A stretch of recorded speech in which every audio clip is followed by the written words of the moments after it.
Hello students, welcome to law excellence IAS academy. ఈరోజు మనం జనవరి 3 నాటి ఈనాడు న్యూస్ పేపర్లోని ఇంపార్టెంట్ కరెంట్ అఫైర్స్ మీద డైలీ క్విజ్ అనేది చూద్దామండి. ఈరోజు ఫస్ట్ క్వశ్చన్ చూడండి. కాలుష్య కారకం మరియు వ్యాధి యొక్క క్రింది జతలను పరిగణించండి. సో మనకి ఈరోజు గ్రౌండ్ వాటర్ కంటామినేషన్ మీద ఆర్టికల్ రావడం జరిగింది. ఆ కంటెక్స్ట్లో ఈ క్వశ్చన్ని ఫ్రేమ్ చేయడం జరిగింది. ఇక్కడ 1 by 1 చూడండి. నైట్రేట్స్ వలన బ్లూ బేబీ సిండ్రోమ్ అనేది వస్తుంది. ఇది కరెక్ట్ అండి, రాంగా? ఎస్, నైట్రేట్స్ వలన బ్లూ బేబీ సిండ్రోమ్ అనేది వస్తుంది. సెకండ్ వన్ క్యాడ్మియం వలన బ్లాక్ ఫుట్ డిసీజ్ అనేది వస్తుంది. సో ఇది రాంగ్ అండి.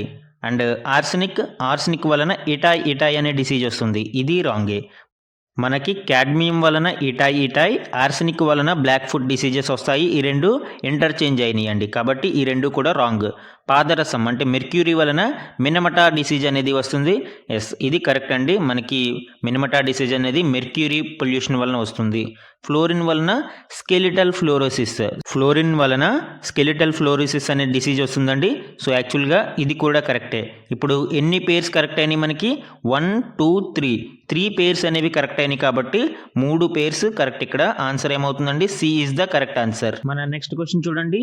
ఇటీవల వార్తలలో ఉన్న పిగ్ బుచరింగ్ అనే పదం దేనికి సంబంధించినది? సో ఈరోజు పిగ్ బుచరింగ్ అనే కాన్సెప్ట్ని డిస్కస్ చేయడం జరిగింది మనకి. సో ఈ కంటెక్స్ట్లో ఈ క్వశ్చన్ని ఫ్రేమ్ చేశానండి. సో పిగ్ బుచరింగ్ అనేది రీసెంట్గా న్యూస్లో ఉంది. ఇది ఇక్కడ చూడండి ఆప్షన్స్. ఏ, జంతువులలో వైరల్ వ్యాధి.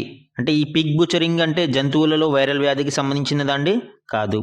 అండ్ సెకండ్ వన్, మాంసం ఎగుమతులకి పిగ్ బుచరింగ్కి సంబంధం లేదు. యాక్చువల్గా బుచరింగ్కి మీట్కి మనము కనెక్ట్ చేస్తాము, బట్ రెండు రాంగ్. మాంసం ఎగుమతులకి పిగ్ బుచరింగ్కి సంబంధం లేదు. అండ్ సి, సైబర్ మోసాలు. యాక్చువల్గా ఆన్సర్ సి అండి. మనకి పిగ్ బుచరింగ్ అంటే పెట్టుబడులలో మోసాలని, సైబర్ స్పేస్ ద్వారా పెట్టుబడి మోసాలని మనము పిగ్ బుచరింగ్గా చెప్పుకోవచ్చు. జనరల్గా పిగ్స్ని బుచర్ చేసేటప్పుడు అంటే చంపేటప్పుడు దానికి బాగా ఫుడ్ పెట్టి అది బాగా బలిసిన తర్వాత దానిని చంపి మాంసాన్ని విక్రయిస్తారు. సో ఈ కాన్సెప్ట్ని కూడా మనము ఈ సైబర్ స్పేస్లో కనెక్ట్ చేస్తారు. ఎట్లాగా? ఈ పెట్టుబడుల మోసాలలో మొదట ఇన్వెస్ట్మెంట్ చేసిన వాళ్ళకి తక్కువ మొత్తంలో ఇన్వెస్ట్ చేస్తారు. వాళ్ళకి ప్రాఫిట్స్ ఎక్కువ వచ్చేలాగా వాళ్ళని ట్రాప్ చేస్తారండి. వన్స్ వాళ్ళు అది నమ్మిన తర్వాత ఎక్కువ మొత్తంలో పెట్టుబడులు పెట్టడానికి ట్రాప్ చేస్తారు ఈ సైబర్ నేరస్తులు. సో ఎక్కువ మొత్తంలో పెట్టుబడులు పెట్టిన తర్వాత ఆ సొత్తుని ఈ సైబర్ నేరస్తులు దోచుకుంటారండి. దీనినే పిగ్ బుచరింగ్ కాన్సెప్ట్ అని పిలుస్తారు. సో ఇది సైబర్ మోసాలలో ఒక రకమైన నూతన విధానంగా చెప్పవచ్చు. అండ్ డి, స్టాక్ మార్కెట్స్, దీనికి లింక్ లేదు. ఆన్సర్ ఏమవుతుందండి? C is the correct answer. మన థర్డ్ క్వశ్చన్ చూడండి. సావిత్రిబాయి పూలేకి సంబంధించి క్రింది ప్రకటనలను పరిగణించండి. సో జనవరి 3 సావిత్రిబాయి పూలే గారి జయంతి సందర్భంగా మనకి ఈరోజు న్యూస్ ఆర్టికల్స్ రావడం జరిగింది. ముఖ్యంగా తెలంగాణ రాష్ట్ర ప్రభుత్వం రాష్ట్ర మహిళా ఉపాధ్యాయ దినోత్సవంగా సావిత్రిబాయి పూలే గారి జయంతిని అధికారికంగా ప్రకటించడం జరిగింది. సో ఆ కంటెక్స్ట్లో ఈ క్వశ్చన్ని ఫ్రేమ్ చేయడం జరిగిందండి. స్టేట్మెంట్ 1 చూడండి. సావిత్రిబాయి తన భర్త జ్యోతిరావు పూలేతో కలిసి భారతదేశంలోని మొదటి బాలికల పాఠశాలను ప్రారంభించారు. ఎస్, ఈవిడ భారతదేశంలో మొదటి మహిళా ఉపాధ్యాయురాలుగా చెప్పవచ్చు. అలానే తన భర్తతో కలిసి 1848లో పూణేలో మొదటిసారిగా బాలికల కోసం ఒక పాఠశాలను ఏర్పాటు చేశారు. బాలికలు, అణగారిన వర్గాల కోసం ఈ పాఠశాలను తెరిచారండి. సో ఫస్ట్ స్టేట్మెంట్ ఇక్కడ మనకి కరెక్ట్ అవుతుంది. సెకండ్ వన్ చూడండి. మహిళల విద్యను ప్రోత్సహించడానికి ఆమె భారత్ స్త్రీ మండలిని ప్రారంభించారు. సో యాక్చువల్గా స్టేట్మెంట్ 2 అనేది రాంగ్ అండి. ఎందుకు? ఆమె మహిళా సేవా మండలిని స్థాపించడం జరిగింది. దీనిని భారత స్త్రీ మండలిని మాత్రం సరళాదేవి చౌదరాణి అనే ఆవిడ 1910లో స్థాపించారు. కాబట్టి ఇక్కడ సెకండ్ స్టేట్మెంట్ రాంగ్ అయితే మనకి obviously we can eliminate 3 options. B అనేది కరెక్ట్ ఆన్సర్ అవుతుంది మనకి. ఎనీహౌ థర్డ్ స్టేట్మెంట్ కూడా చూద్దాము. భారతదేశంలో మొట్టమొదటి శిశు హత్య నిషేధ కేంద్రాన్ని ఆమె స్థాపించారు. సో ఇన్ఫాంటిసైడ్స్ని తగ్గించడం కోసం, వాటిని నిరోధించడం కోసం సావిత్రిబాయి పూలే గారు 1853లో బాల హత్య ప్రతిబంధక్ గృహ అనే సేవా సంస్థల్ని స్థాపించడం జరిగింది. కాబట్టి థర్డ్ స్టేట్మెంట్ కరెక్ట్ అవుతుంది. ఆన్సర్ ఏమవుతుందండి? 1 and 3 ఆర్ కరెక్ట్. సో యాక్చువల్గా C is the correct answer. ఇక్కడ ఎలిమినేషన్లో A B and D eliminate అవుతాయి. సి అనేది కరెక్ట్ అవుతుంది. C is the correct answer అండి. ఈరోజు మన 4th క్వశ్చన్ చూడండి.